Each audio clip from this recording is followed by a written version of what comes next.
Ketika itu Pak Pendeta ini menjawab, jadi kota Madinah ini nantinya ini akan menjadi tempat hijrahnya Nabi suci, Nabi terakhir dari Mekah yang akan hijrah ke Madinah. Katanya. Oleh karena hal tersebutlah konon dalam riwayat-riwayat ya diriwayatkan bahwa Tuban As'ad itu adalah orang yang pertama kali memberikan kiswah kepada Ka'bah.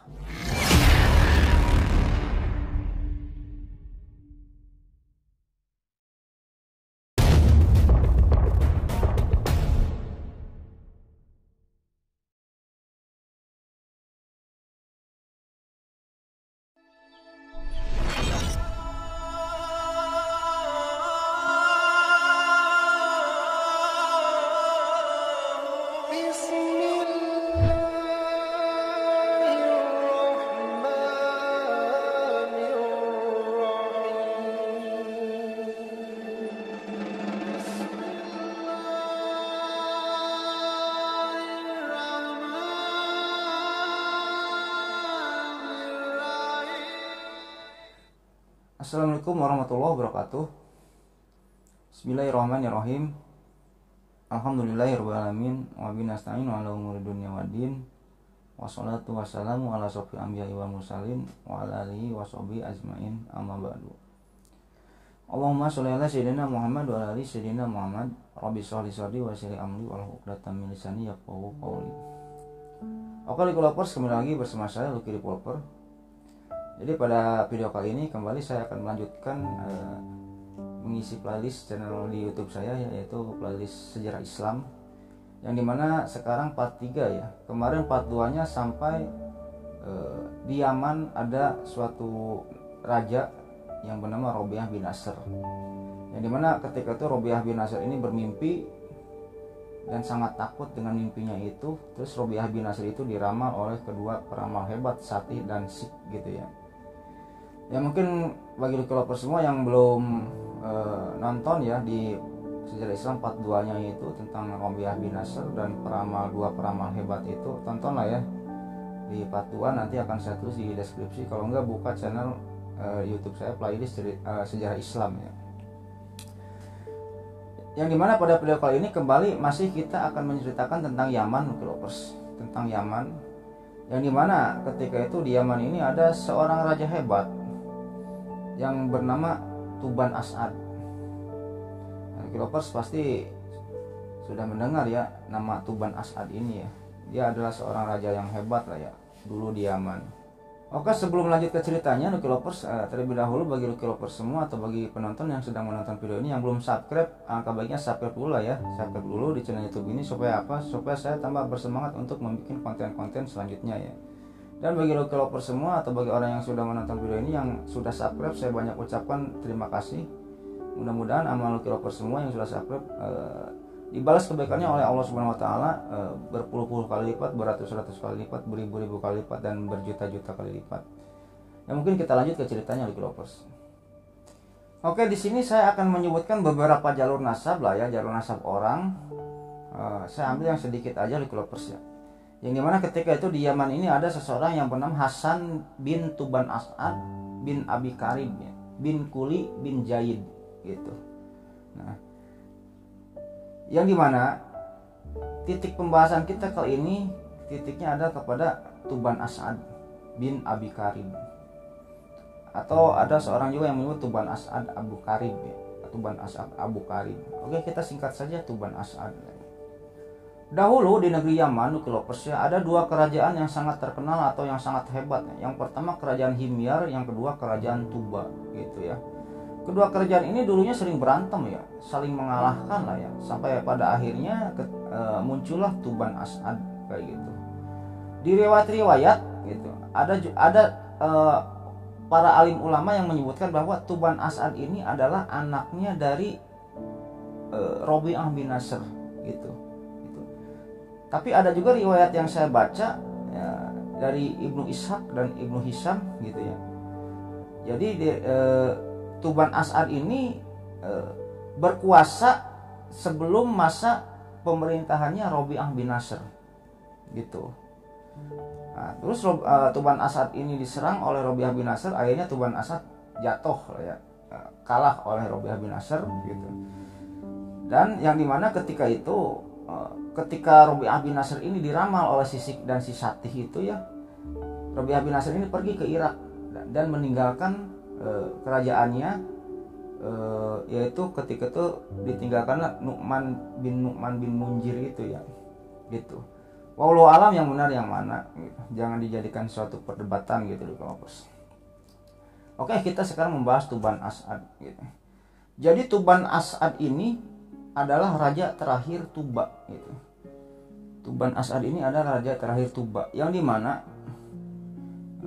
Tuban As'ad ini raja Tuba yang sangat terkenal gitu loh Glovers ya.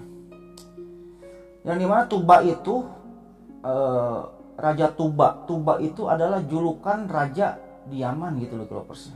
Jadi julukan raja di Yaman. Jadi kan kalau di Yaman itu ada Tuba gitu. Kalau di Mesir itu ada Fir'aun gitu. Julukan gitu, julukan. Kalau di Persia itu ada Kisra. Kalau di Romawi itu ada Kaisar gitu. Kalau Fir'aun itu yang mengejar Nabi Musa itu kan Ramses namanya ya, Ramses II gitu. Julukan Tuba itu. Nah, raja Tuba terakhir itu adalah Taban As'ad kayak gitu loh. Dan raja Tuba pertama itu namanya Jaid gitu. Kan tadi ya dari deretan Hasan bin Tuban As'ad bin Abi Karib bin Kuli bin Jaid. Jadi Jaid ini Tuba pertama.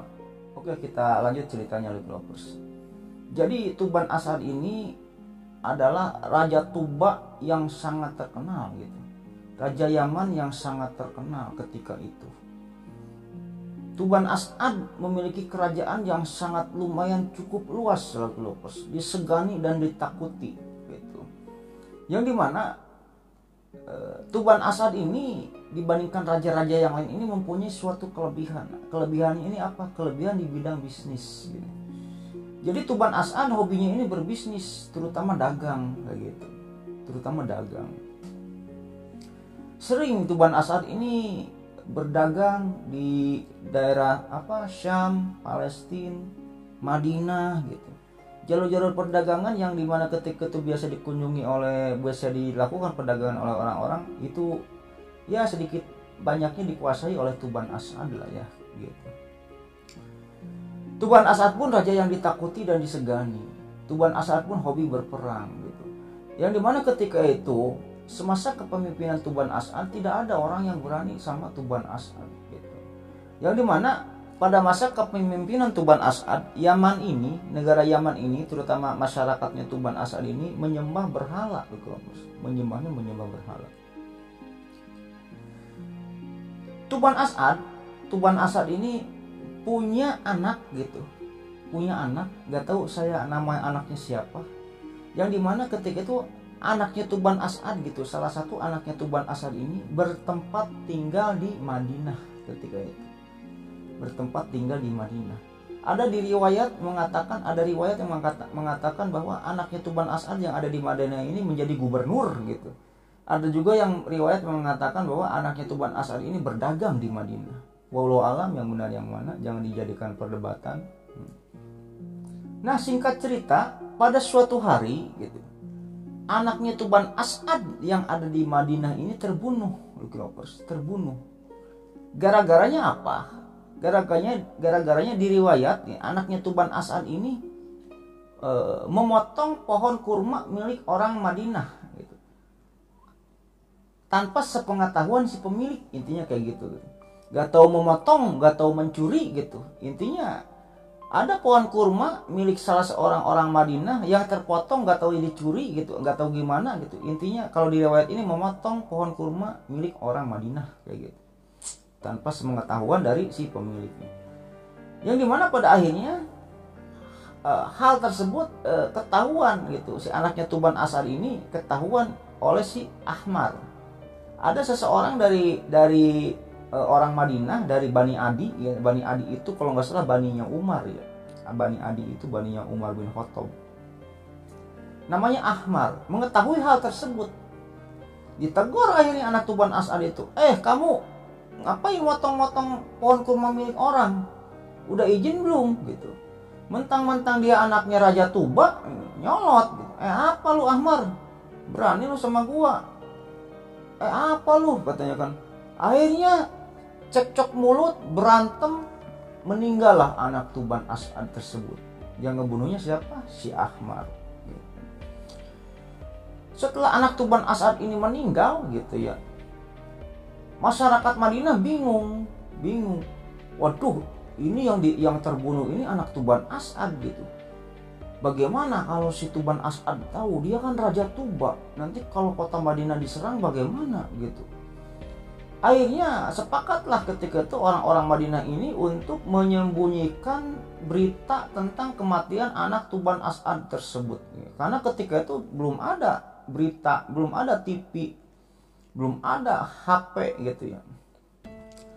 Singkat cerita, sehari dua hari, seminggu dua minggu, terkuburlah berita tentang anak Tuban As'ad, kematian anak Tuban As'ad tersebut. Si Tuban As'ad belum tahu karena dia ada di Yaman.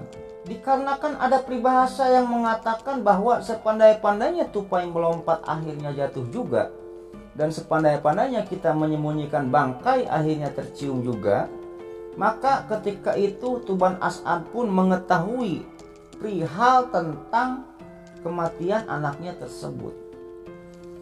Akhirnya marahlah ketika itu si Tuban As'ad ini mengetahui kalau anaknya terbunuh oleh orang Madinah. Goblok orang-orang Madinah, gak tahu saya Raja Tuba. Siapa yang membunuhnya? Gak ada yang ngaku ketika itu, gak ada berita ke Tuban As'ad. Tapi berita tentang kematian anak ini sudah sampai ke telinga Tuban As'ad. Akhirnya mendengar hal tersebut, Tuban As'ad pun menyiapkan puluhan ribu pasukan gitu. Pasukan yang sangat banyak, pasukan Tuba, pasukan Yaman. Untuk apa? Untuk menyerang dan membumi hanguskan kota Madinah. Ketika itu pasukan kumpul, akhirnya dikumpulkanlah banyak puluh ribuan pasukan berkuda gitu ya. Dan pasukan-pasukan artileri gitu, pasukan-pasukan khusus untuk berperang gitu milik Tuban As'ad. Dan seketika itu juga berangkatlah pasukan Tuban As'ad tersebut ke kota Madinah. Untuk apa? Untuk membumi hanguskan kota Madinah ketika itu. Pergilah Tuban As'ad ini dengan pasukannya. Sekarang kita pergi dulu ke Madinah. Di Madinah, mata-mata orang Madinah ini sudah mencium tentang apa? Bahwa si Tuban As'ad ini sudah menyiapkan pasukan dan sedang dalam perjalanan menuju kota Madinah gitu Lovers. Akhirnya ketika itu Ansor ini atau Madinah ini dipimpin oleh Amr bin Tola. Amr bin Tola itu ketika itu pimpinan Madinah, mempersiapkan pasukan juga untuk apa? Untuk menghadang atau menyambut serangan dari Tuban As'ad. Tuban As'ad sedang dalam perjalanan ke sini. Siap-siap pasukan Madinah. Kumpulkan senjata, kumpulkan pasukan, bentuk benteng katanya. Yang dimana ketika itu Madinah ini kota Madinah ini ada benteng, ada benteng-benteng kokoh gitu. Jadi tidak semua orang yang mau menyerang kota Madinah tidak semudah itu untuk masuk ke kota Madinah ketika itu. Yatsrib kalau ketika itu namanya Yatsrib. Oke, singkat saja, akhirnya pasukan Tuban As'ad pun sudah sampai lah ya di gerbang-gerbang kota Madinah, yang dimana ketika itu di gerbang-gerbang kota Madinah ini banyak sekali kebun-kebun kurma gitu, kebun-kebun kurma. Yang dimana pada akhirnya setelah sampai kebun-kebun kurma tersebut, Tuban As'ad ini membumi hanguskan atau membakar atau memotong semua pohon-pohon kurma milik orang-orang Madinah. Karena apa? Karena si anaknya Tuban As'ad yang dibunuh oleh si Ahmar ini, alasannya kan anaknya Tuban As'ad ini dibunuh ini karena memotong pohon kurma milik orang Madinah tanpa sepengetahuan si pemilik gitu kan. Karena hal tersebutlah akhirnya pohon-pohon kurma milik orang-orang Madinah dibumi hanguskan semua, dipotong-potongin sama Tuban As'ad dan pasukannya. Setelah sampai gerbang kota Madinah, akhirnya Tuban As'ad pun bertemulah dengan si Amr bin Tola ya. Amr bin Tola ini menemui Tuban As'ad. Akhirnya Tuban As'ad ini memaksa orang-orang Madinah untuk menyerahkan siapa pembunuh si anaknya Tuban As'ad tersebut gitu. Siapa yang membunuh anak saya, kata Tuban As'ad ini, serahkan kepada saya, orang yang membunuh anak saya serahkan.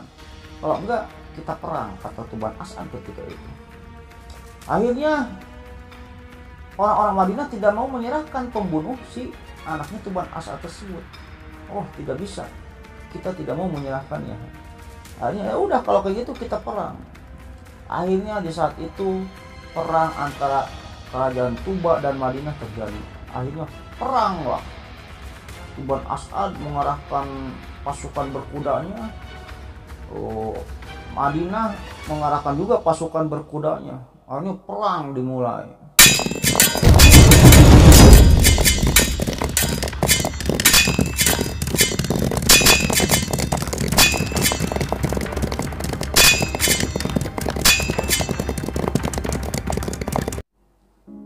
Perang dari pagi sampai sore, perang dan perang gitu. Yang dimana ketika itu Lovers ya, peperangan di zaman dulu itu di waktu gitu. Kita janjian dulu nih sama musuh ini, kita pagi perang ya, tapi nanti sore jam 5 istirahat ya gitu. Zaman dulu tuh perang itu kayak gitu. Dari pagi perang, jam 5 nanti istirahat gitu. Nanti sampai malam istirahat ya. Besoknya perang lagi, pagi sampai siang sampai sore, jam 5 istirahat. Perang itu dulu kayak gitu. Nah, ketika itu Lovers, kebiasaan orang Madinah ketika itu ya, kalau perang itu kan paginya perang sampai sore, sorenya istirahat gitu ya. Nah, malamnya, di malam harinya, ketika pasukan Madinah ini perang dengan pasukan Tuban As'ad, di malam harinya pasukan orang-orang Madinah ini baik gitu, suka mengunjungi kemah-kemah pasukannya Tuban As'ad gitu. Kalau ada pasukannya Tuban As'ad yang terluka, sama orang Madinah ketika itu diobati lukanya gitu. Kalau lihat pasukannya Tuban As'ad, oh makanannya ini kehabisan makanan, sama orang-orang Madinah malam harinya itu dikirim makanan kayak gitu. Oh, airnya nih habis nih, pasukan Tuban As'ad airnya habis gitu. Perbekalan airnya habis. Nanti di malam harinya dikirim air gitu. Nanti pagi harinya perang lagi kayak gitu. Sampai sore gitu. Setelah perang gitu, malam harinya kayak gitu lagi pasukan orang Madinah itu. Kalau ada pasukan Tuban As'ad yang terluka diobatin gitu. Kalau kekurangan makanan dikasih makanan sama pasukan Madinah kayak gitu. Nah, melihat hal tersebut tuh Lovers, si Tuban As'ad ini hatinya terketuk gitu. Ini kok gua baru nemuin nih musuh kayak gini gitu kan. Biasanya gua berperang ya perang aja gitu. Kalau musuh kelaparan mati ya bodo amat gitu. Kalau misalnya musuh terluka ya bodo amat. Kok orang-orang Madinah mah beda gitu.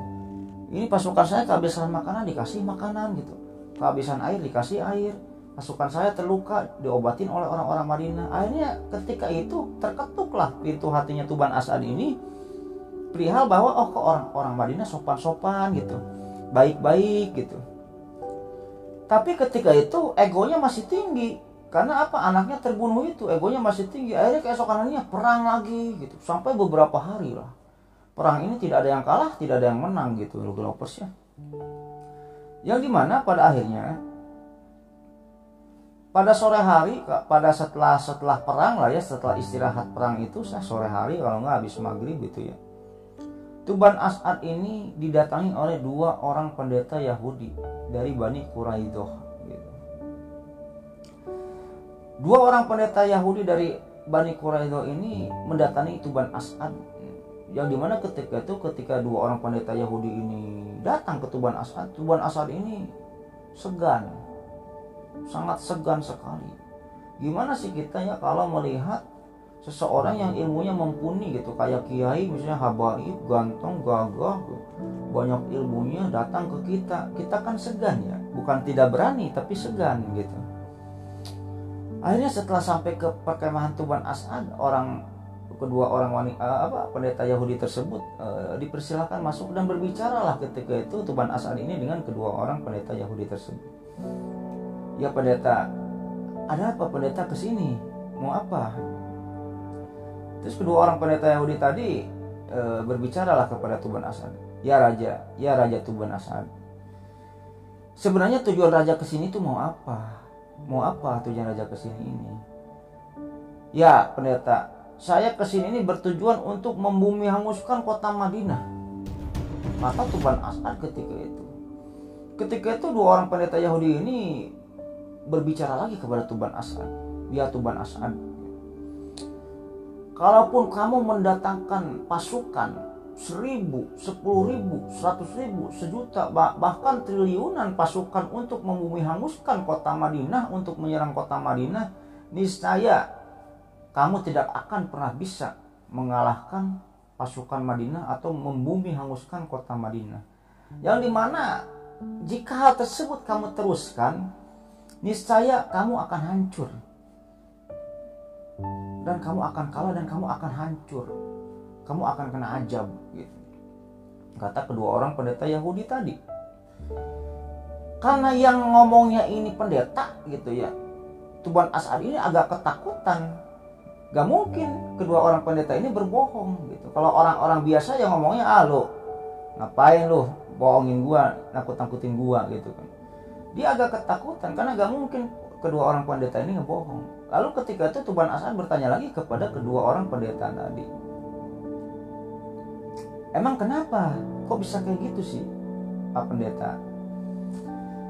Ketika itu Pak Pendeta ini menjawab, jadi kota Madinah ini nantinya ini akan menjadi tempat hijrahnya Nabi suci, Nabi terakhir dari Mekah, yang akan hijrah ke Madinah katanya.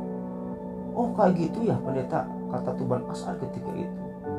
Akhirnya ngobrol banyak lah ketika itu si Tuban As'ad ini dengan pendeta ini gitu.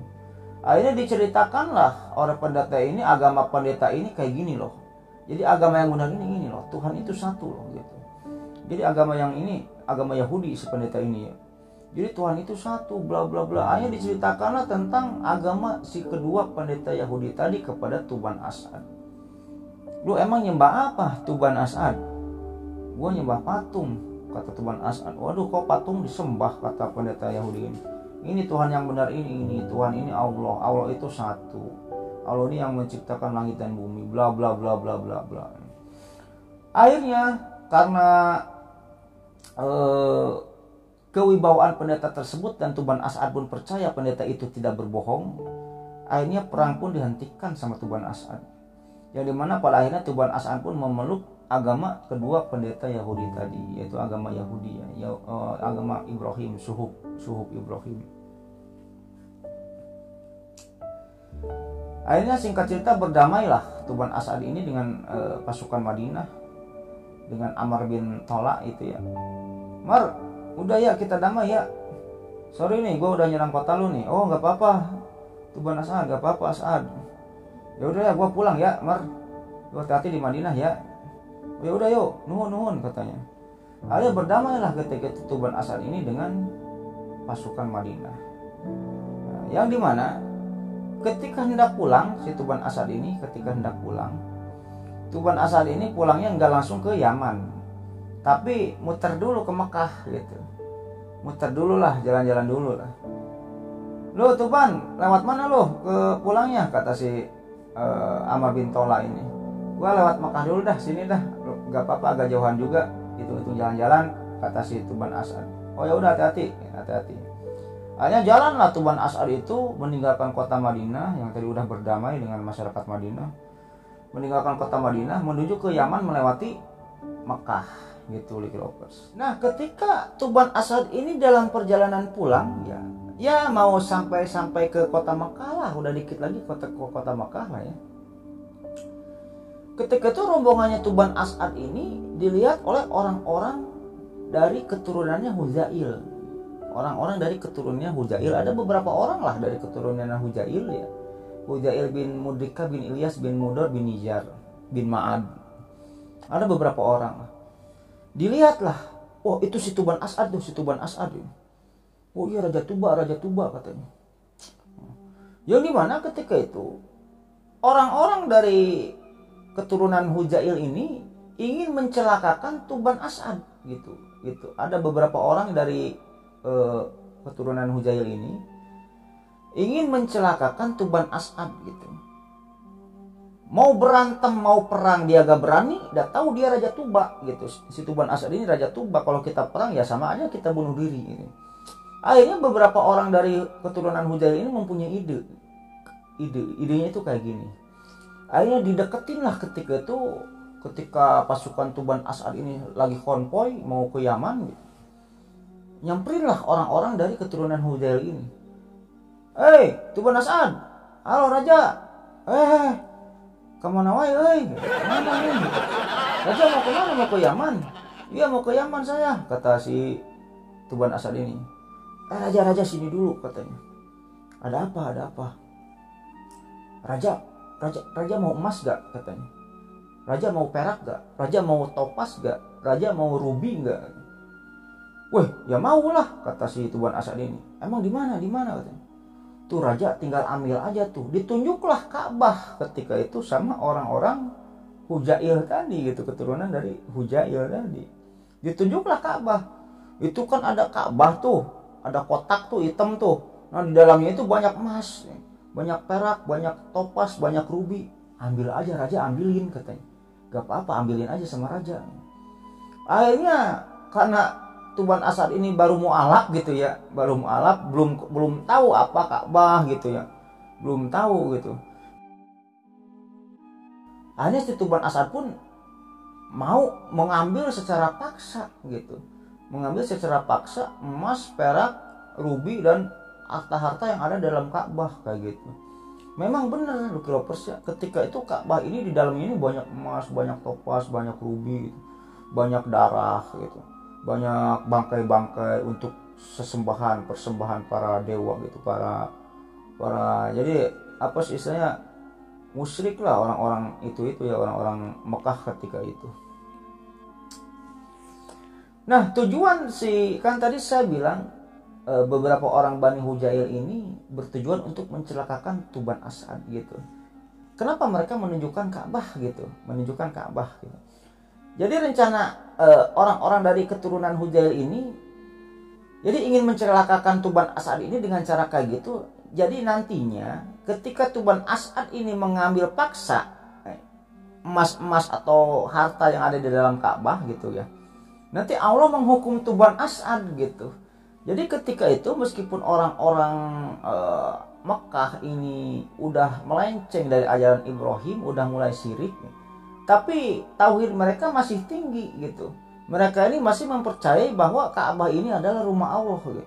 Dan kalau ada seseorang yang ingin menghancurkan Ka'bah atau mengambil secara paksa barang-barang yang ada di Ka'bah, bukan orang-orang Mekah yang akan menghukumnya, tapi siapa? Allah sendiri. Nah, orang-orang dari Bani Hujail atau keturunan dari Hujail ini ingin mencelakakan Tuban As'ad ini dengan cara kayak gitu.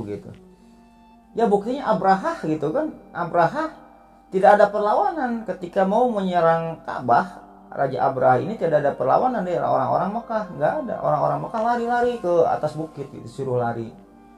Tapi kan Allah menghukum Abrahah.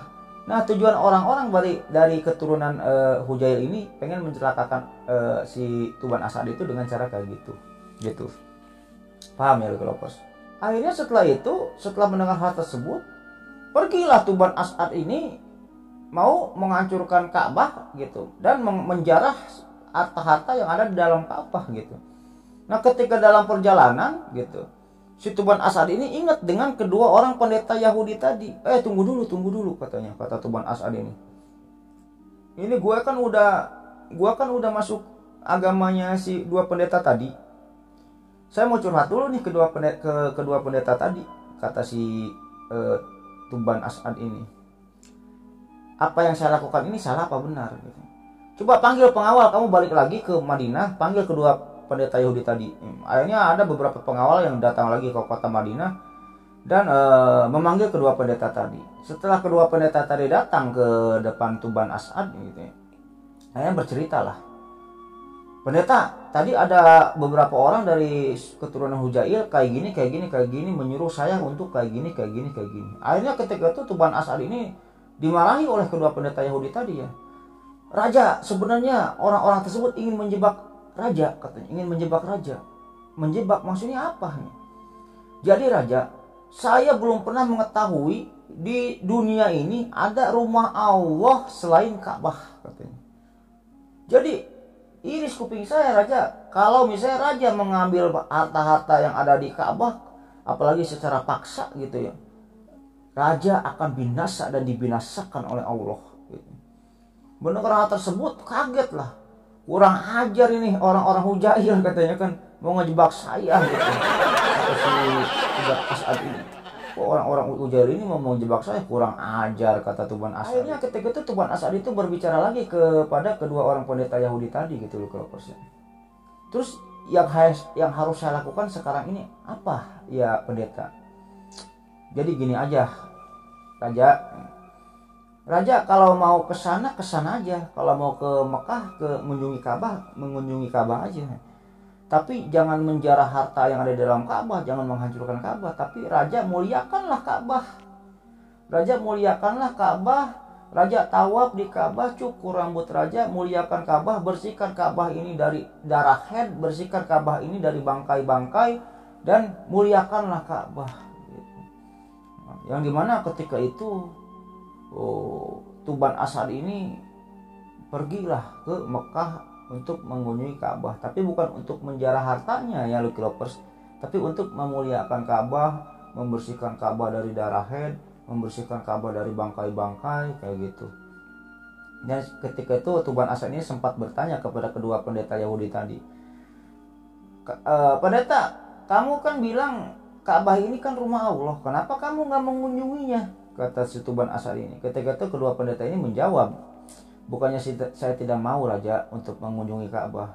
Ka'bah sekarang ini beda dengan Ka'bah yang dulu Raja. Ka'bah sekarang ini penuh kemusyrikan, banyak darah haid, banyak bangkai-bangkai gitu, untuk dijadikan tumbal gitu, kotor. Raja bersihkan dulu lah Ka'bah ini, muliakan dulu dari darah haid, dari bangkai. Kalau udah Ka'bah ini bersih, baru saya berani ke sana, kata kedua orang pendeta Yahudi tadi. Hanya pergilah Tuban As'ad ini ke Ka'bah, ke Mekah untuk mengunjungi Ka'bah.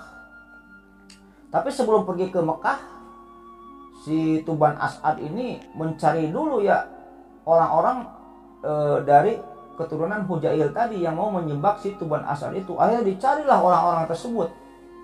Dicari, akhirnya lagi pada ngumpul orang-orang yang dari Bani Hujail itu. Si Tuban As'ad dari belakang, ayo, lu mau nipu gua ya gitu. Enggak Raja, ampun Raja katanya kan. Akhirnya setelah orang-orang tersebut kena oleh Tuban As'ad, orang-orang dari keturunan Hujail tersebut dipotong kedua tangan dan kakinya oleh Tuban As'ad. Karena apa? Karena mau menjebak Tuban As'ad gitu. Oke lah, hal tersebut berlalu gitu ya. Akhirnya Tuban As'ad pun pergi ke Mekah untuk mengunjungi Ka'bah. Yang dimana ketika itu Tuban As'ad ini di Mekah ini menginap selama 6 hari Lucky Lovers. Menginap selama 6 hari. Akhirnya setelah sampai di Mekah, ya Tuban As'ad pun membersihkan semua Ka'bah ini dari darah haid, dari bangkai-bangkai. Dimuliakanlah Ka'bah ini. Tawaf gitu kan. Nah setelah itu pada suatu hari Lucky Lovers, si Tuban As'ad ini ketiduran. Tidurlah gitu. Si Tuban As'ad ini tidur aja. Setelah tidur, Tuban As'ad ini ngagorenjal lah gitu ya. Bangun secara mendadak. Waduh, bangun gitu kan. Bingung pengawalnya, ada apa Raja? Aduh, saya bermimpi, kata Tuban As'ad ini. Mimpi apa Raja? Jadi saya di mimpi saya ini ada sesuatu yang menyuruh si raja ini untuk menutupi si Ka'bah ini gitu, untuk menutupi Ka'bah gitu. Jadi ketika itu Ka'bah ini belum ada kiswahnya gitu loh kilopusnya. Ya udah Raja, tutupi aja. Akhirnya karena Raja Tuban As'ad ini teringat dengan kata-kata kedua pendeta Yahudi tadi gitu ya, perihal bahwa Ka'bah ini adalah rumah Allah gitu. Dan kalau bermimpi tentang Ka'bah pasti mimpinya tentang kebaikan. Akhirnya Tuban As'ad itu ketika itu memberikan penutup pada Ka'bah, yaitu berupa apa? Ranting-ranting kurma yang dirangkai gitu. Tuban As'ad ini mengumpulkan semua ranting kurma gitu, dirangkai panjang-panjang, akhirnya ditutupinlah Ka'bah itu dengan ranting-ranting kurma kayak gitu loh kenopus. Nah ini bagus nih Raja nih, kata para pengawalnya itu ya. Wah ini bagus nih, pakai ranting kurma si Ka'bahnya gitu. Ya udah, mungkin mimpi saya ini petunjuk kali katanya. Udahlah, kejadian tersebut berlalu di Kelopers. Nah, pada suatu ketika lagi Tuban As'ad pun tidur lagi gitu. Setelah tidur, Tuban As'ad pun terbangun lagi dengan cara mendadak dari tidurnya ya. Waduh, wah ada apa lagi raja katanya. Waduh, saya bermimpi lagi, saya bermimpi lagi. Emang raja mimpi apa? Saya mimpi lagi disuruh oleh seseorang di dalam mimpi saya ini untuk menutupi Ka'bah ini dengan penutup yang lebih baik dari ranting kurma katanya gitu. Gitu. Akhirnya setelah mimpi yang kedua, Tuban As'ad pun mengganti penutup Ka'bah tersebut dari ranting kurma menjadi kain mafir gitu. Jadi ranting kurmanya dicopot-copoti, digantilah penutup atau kiswah Ka'bah tersebut oleh kain mafir. Jadi kain mafir ini kain terbaik kedua di Yaman. Kain terbaik kedua di Yaman. Ini sudahlah, kejadian tersebut berlalu. Pada suatu ketika lagi Tuban As'ad pun tidur, sudah tidur, ngagorenjal lagi Tuban As'ad itu. Gorenjal gitu kan. Ada apa lagi raja? Aduh, saya bermimpi lagi, kata Tuban As'ad itu. Mimpi apa lagi raja? Saya ditegur lagi dalam mimpi saya oleh seseorang lah gitu ya. Suruh mengganti kiswah Ka'bah atau penutup Ka'bah ini dengan yang lebih baik dari ini gitu. Akhirnya setelah mimpi yang ketiga, Tuban As'ad ini mengganti penutup Ka'bah ini dari kain mafir, dari awalnya kain mafir diganti oleh kain mola dan kain wasyail. Kain mola dan kain wasyail. Jadi kain mola dan kain wasyail ini adalah kain terbaik nomor 1 di Yaman. Kain terbaik nomor 1 di Yaman. Nah, setelah si Ka'bah ini ditutupi atau dikiswahi oleh kain mola dan kain wasil atau kain terbaik nomor 1 di Yaman, si Tuban As'ad tidak bermimpi lagi kayak gitu. Ya mungkin Ka'bah juga protes kali ya, masa gua ditutupi oleh ranting kurma kali ya, kayak gitu.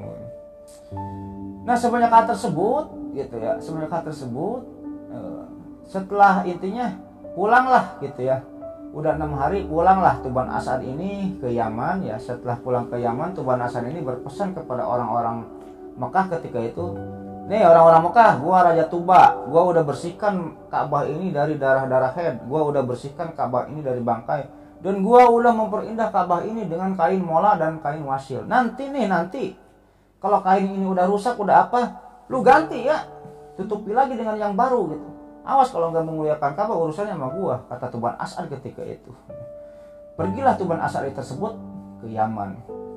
Nah, oleh karena hal tersebutlah konon dalam riwayat-riwayat ya diriwayatkan bahwa Tuban As'ad itu adalah orang yang pertama kali memberikan kiswah kepada Ka'bah gitu.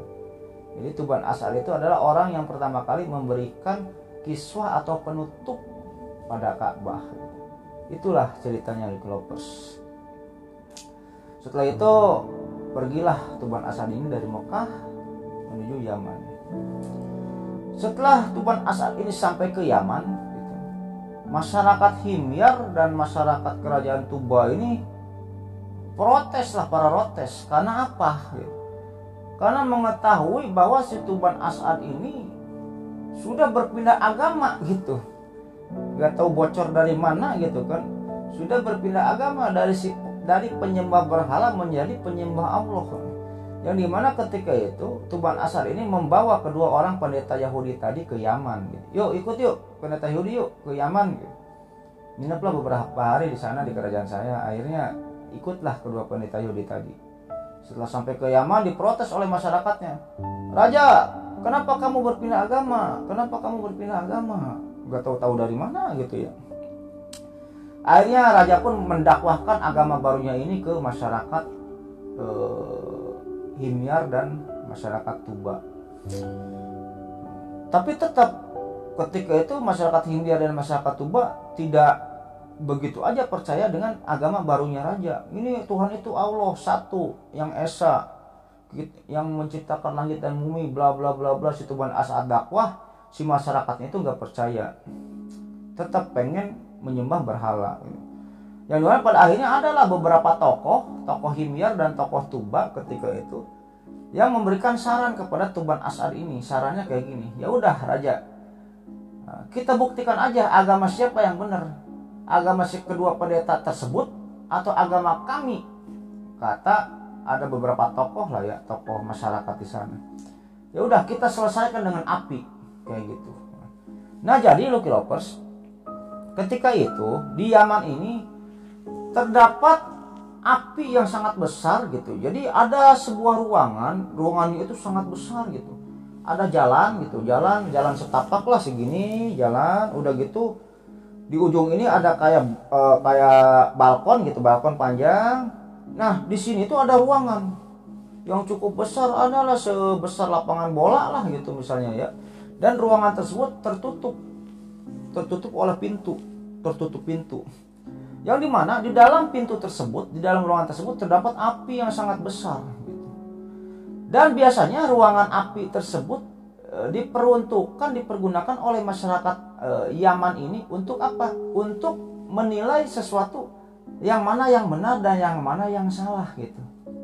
Misalnya contoh kayak gini, si Budi difitnah oleh si Joko mencuri uang si Joko gitu, difitnah lah ya si Budi ini.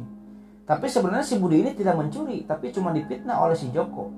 Nah biasanya untuk menentukan siapa yang salah siapa yang benar, masyarakat Yaman ketika itu mendatangkan si Budi dan si Joko ini berdua ini ke ruangan api itu. Si Budi dan si Joko berdiri di ruangan api, nanti pintunya dibuka. Ketika pintunya dibuka, api tersebut akan menyambar siapa yang salah gitu. Kalau si Budi yang benar mencuri, ya api itu bakal menyambar si Budi. Kalau si Joko yang memfitnah, api itu bakal menyambar si Joko gitu. Itulah rumah api. Nah jadi ketika itu ada beberapa tokoh masyarakat di tokoh Himyar dan tokoh Tuba protes. Nah, ya udah raja, kita selesaikan aja dengan api. Agama siapa yang benar, agama kami penyembah berhala atau agama si kedua pendeta tadi? Akhirnya adalah beberapa tokoh ulamanya gitu ya. Tokoh ulama penyembah berhala gitu. Ada beberapa orang datang jalan ke sana ke rumah api itu, dan kedua orang pendeta tadi gitu bareng lah datang. Ada beberapa tokoh ulama penyembah berhala gitu, dan si kedua orang pendeta tadi dengan, kalau si yang penyembah berhala, yang si ulamanya gitu ya, ulama yang penyembah berhala ini membawa berhala-berhala mereka ke depan rumah api itu. Membawa berhala-berhala mereka, adalah belasan atau puluhan orang lah ke sana. Dan kedua orang pendeta tadi menggantung suhupnya. Suhup itu kitab suci ya, kitab suci, lembaran kitab suci yang digantung di leher. Nah setelah kedua orang pendeta tadi berada di pintu api dan beberapa ulama penyembah berhala ini berada di depan rumah api itu, akhirnya pintu api itu dibuka. Setelah dibuka, ternyata api yang ada di rumah api ini keluar dan menjambar orang-orang yang memegang berhala itu. Memegang berhala itu, wah disambar sama api itu. Ada yang mati, ada yang pincet gitu, ada yang lari gitu. Akhirnya ketika pintu api itu ditutup, pendeta itu selamat ya. Pendeta itu selamat, cuman ada ya batu-batu kecil lah keluar dari rumah api itu, batu-batu kecil, gitu kan. Akhirnya melihat hal tersebut, orang-orang Yaman pun ketika itu serempak semuanya menganut agama kedua orang pendeta tadi. Konon di riwayat agamanya Yahudi. Ya. Itulah sejarahnya perihal bahwa kenapa agama Yahudi bisa sampai ke Arab atau ke Yaman. Itulah sejarahnya kayak gitu. Karena dibawa oleh kedua orang pendeta tadi. Nah setelah serempak masyarakat Yaman itu ketika itu menganut agama Yahudi gitu ya, agama kedua pendeta tadi, akhirnya siapa tadi, Tuban As'ad pun ngomong lagi ke kedua pendeta Yahudi tadi. Kedua pendeta Yahudi tadi pendeta, ada apa raja? Jadi di Yaman ini, di sini tuh ada ini raja, ya pendeta, ada rumah riam. Jadi selain api, ada yang dinamakan rumah riam gitu di Yaman ini. Rumah riam ini apa? Rumah yang cukup besar, yang dimana rumah tersebut digunakan untuk sesembahan para dewa gitu. Berhala-berhala banyak di rumah riam itu gitu, untuk mengagung-agungkan berhala lah. Masjidnya lah istilahnya kayak gitulah, tempat persembahyangan. Akhirnya rumah riam tersebut sama pendeta itu dihancurkan, patung-patungnya dihancur-hancurin. Akhirnya di rumah riam ini diriwayat pendeta ini mendapatkan jin gitu. Jin yang ada di rumah riam, setan dari golongan jin yang ada di rumah riam ini berbentuk anjing warna hitam. Akhirnya anjing warna hitam tersebut dibunuh oleh kedua pendeta tersebut. Dan setelah itu semua masyarakat yang ada di Yaman ketika itu memeluk agamanya kedua pendeta tadi.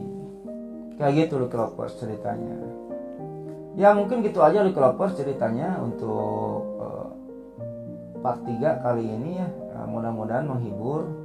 Ya ambil yang baiknya lah ya, ambil sisi yang baiknya, buang yang jeleknya. Dan jika ada salah-salah kata atau nama orang atau apa di dalam cerita ini, ya, saya mohon maaf. Mungkin itu adalah kesalahan saya sebagai manusia, kelemahan saya sebagai manusia yang bodoh.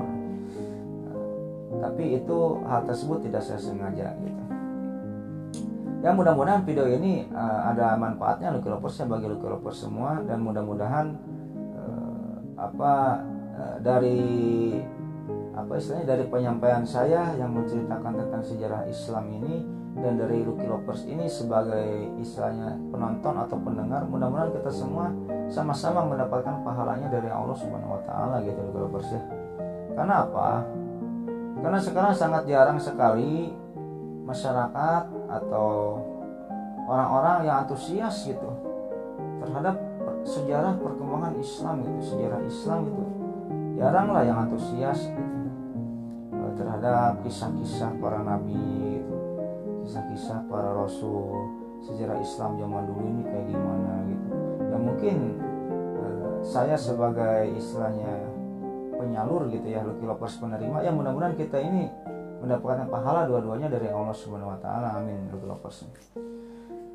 Ya mungkin gitu aja Lucky Lovers ya cerita pada video kali ini, mudah-mudahan menghibur ya. Dan tak lupa juga ya saya mendoakan kepada Lucky Lovers semua, Allahumma inna nas'aluka bi anna lakal hamdu la ilaha illa anta wahdaka la syarika lakal mananu badius samawati wal ard jul jalali wal ikram ya hayyu ya qayyum. Ya mudah-mudahan Lucky Lovers semua diberikan rezeki yang sangat melimpah ya gitu ya, dipanjangkan umurnya. Jika yang belum punya jodoh, mudah-mudahan cepat dipertemukan jodohnya oleh Allah Subhanahu wa taala. Jika cewek dipertemukan dengan cowok yang ganteng, yang solehah, yang kaya gitu. Dan jika cowok dipertemukan dengan cewek yang cantik, yang baik, yang solehah gitu. Dan jika ada Lucky Lovers semua atau keluarganya yang sedang sakit, mudah-mudahan cepat diangkat penyakitnya oleh Allah Subhanahu wa taala. Dan jika Lucky Lovers semua atau keluarganya masih sehat, bugar keadaannya ini, mudah-mudahan diperpanjang nikmat sehatnya oleh Allah Subhanahu wa taala dan tidak disakitkan lagi sampai dia wafat gitu ya. Dan yang paling utama, mudah-mudahan kita semua dimasukkan ke dalam surganya Allah Subhanahu wa taala dan mendapatkan syafaat darinya nanti di hari akhir. Ya mungkin gitu aja Lucky Lovers ya cerita pada video kali ini, mudah-mudahan menghibur. Akhirul kata, Allahumma sholli ala sayyidina Muhammad wa ala ali sayyidina Muhammad. Wabillahi taufiq wal hidayah. Wassalamualaikum warahmatullahi wabarakatuh.